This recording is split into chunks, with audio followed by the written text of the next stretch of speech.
حضرت مولانا محمد یعقوب صاحب نانوتوی رحمتullah علیہ جو ہمارے اکابر علماء دیوبند میں سے ہے، میں نے ان کے بارے میں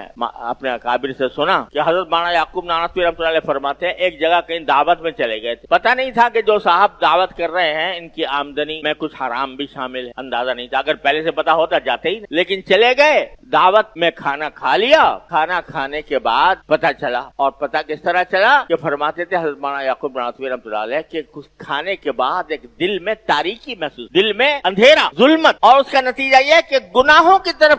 طبیعت راغب ہوتی۔ اب اتنا بڑا عالم، اتنا بڑا ولی اللہ، اس کو وہ کہتے ہیں میرے بار بار دل میں گناہ کی رغبت پیدا ہوتی، گناہ کی طرف میلان پیدا ہوتا، کس وجہ سے کہ وہ لقمہ کہیں حرام کا چلا گیا، حرام آمدنی کا چلا گیا، اگرچہ نادانی میں چلا گیا، پتہ نہیں تھا، لیکن پھر بھی اس حرام لقمے کی ظلمت اتنی تھی کہ بار بار گناہ کا تقاضا پیدا ہوتا۔ یہ ظلمت ہوتی ہے حرام کھانے کی ظلمت یہ ہوتی ہے پہلی بات کہ دل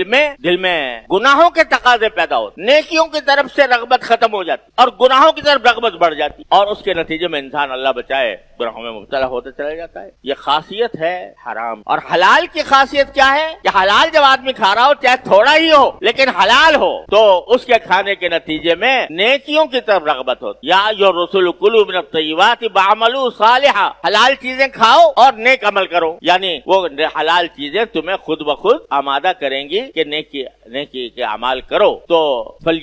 پہلی بات تو یہ ہے کہ بھائی کم از کم اپنے غذا کو تو حرام سے بچا لو، اپنے کھانے کو، اپنے پینے کو، اپنی زندگی کو، جس چیز سے تمہارا جسم نشو و نما پا رہا ہے، جس چیز سے تمہارے جسم میں اضافہ ہو رہا ہے، وہ کم از کم حلال کی ہو، تو پھر مانگو، اور پھر مانگنے کے بعد اللہ تعالیٰ فرماتے ہیں کہ میں قبول کروں گا۔ اب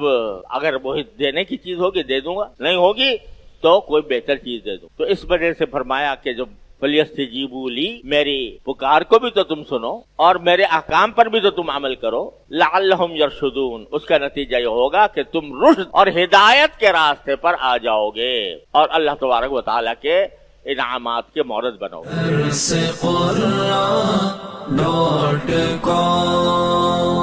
www.darsequran.com